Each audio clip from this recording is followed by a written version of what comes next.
phonics, 우리 아이들에게 꼭 가르쳐 줘야 할까요?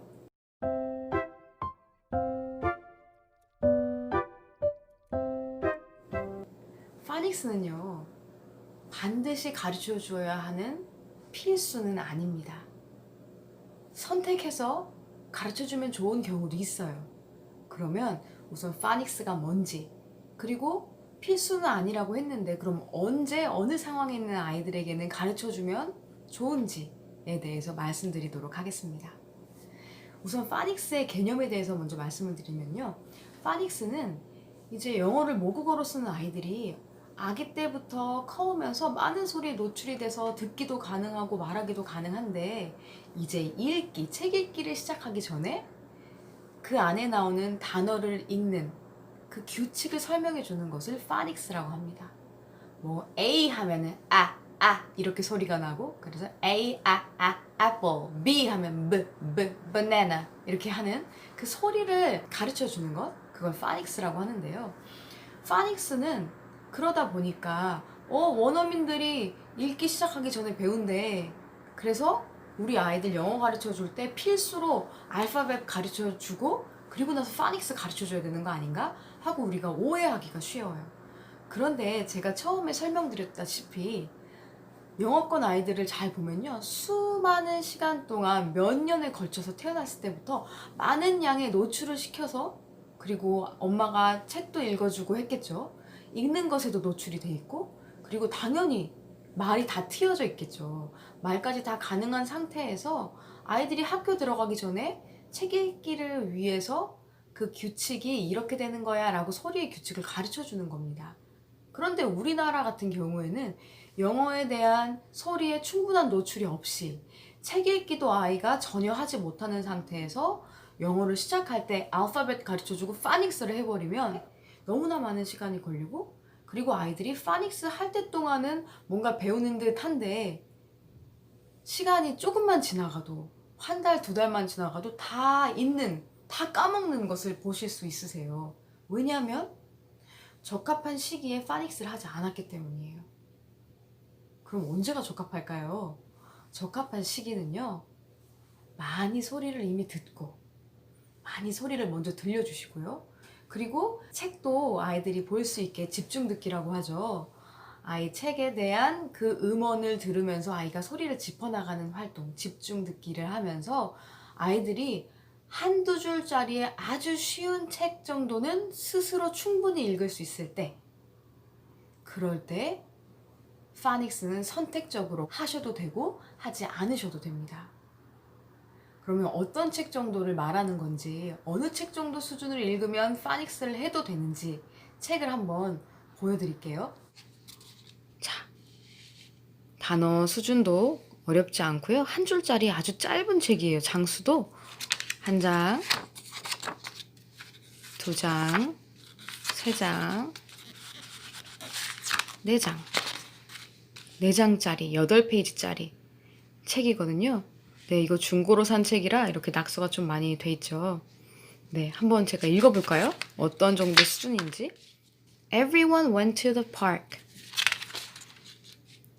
Chip went on the slide. Biff went on the horse.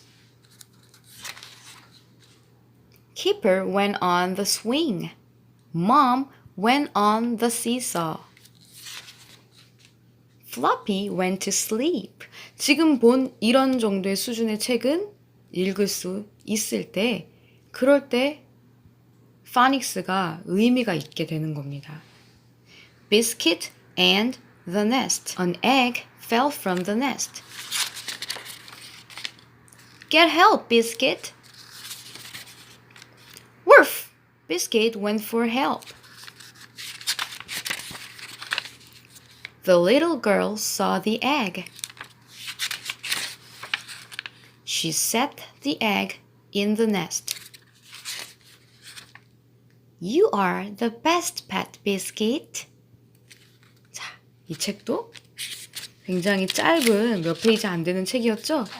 듣기는 그 전부터 좀 많이 돼 있어서 충분히 들으면 이해할 수 있는 단어들이 많을 때, 책은 아주 한 줄짜리에 아주 쉬운 거의 초급 레벨의 책들은 무난히 아이들이 읽을 수 있을 때 그때 파닉스를 필요에 따라서 넣어주시고 싶다는 마음이 드셨으면 넣어주실 수도 있죠. 그럴 때는 괜찮습니다. 네, 저희 아이 지금 2학년짜리 아이는요, 파닉스를 제가 따로 가르쳐 주진 않았어요.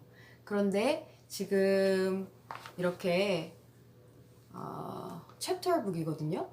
네, 그걸 보면 한 70페이지에서 80페이지쯤 되는 챕터북이에요. 아이가 요즘에 요거에 빠져 있는데요. 이렇게 갱지로 된 챕터북. 여기 보면 그림이 많이 없는 스토리북이에요. 우리나라 책으로 하면 문고판이라고 하면 될까요? 네. 지금 이런 책을 스스로 아주 편안하게 읽는 단계는 아니고요. 소리를 들으면서 집중 듣기로 아주 재밌게 듣고 있고, 이 중에 본인이 충분히 들어서 좀 편안한 책들은 이제 꺼내서 한번 읽어볼까 해서 몇 페이지 정도 읽는 정도의 지금 수준입니다. 네, 그런데 지금까지 파닉스를 하지 않았지만 책을 읽는데 문제가 없었어요. 물론 유치원 다닐 때 6살, 7살 때 파닉스를 유치원에서 일주일에 3번 정도 아이들 다 해줬던 것 같아요. 그런데 제가 그걸 지켜보니까요. 책 읽기가 따로 안 된 아이들은요. 몇 달이 되지 않아서 그 파닉스를 다 읽더라고요. 그래서 파닉스를 하고 책 읽기가 따로 안 된 아이들은 그 시간을 들인 것이 아깝죠. 그죠? 아무 소용이 없는 거예요. 교과서에서도 파닉스를 배웁니다. 3학년 1년 동안에요. B 하면은 bag, buy. 그 다음에 N 하면 N 소리가 나서 name, notebook. D 하고 P가 나오네요. 그죠? doll, door, pencil, 피아노. 학교에서도 배우는데 또 따로 아이들에게 가르쳐 줄 필요가 있을까 하는 생각도 들었습니다. 그래서 오늘 파닉스에 대한 말씀을 드렸는데요. 파닉스는 선택이다.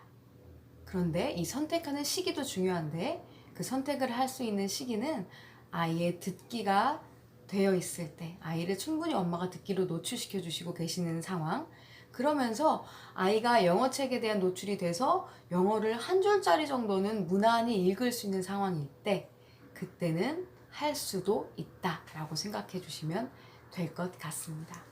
네, 오늘은 파닉스에 대한 말씀을 드렸습니다.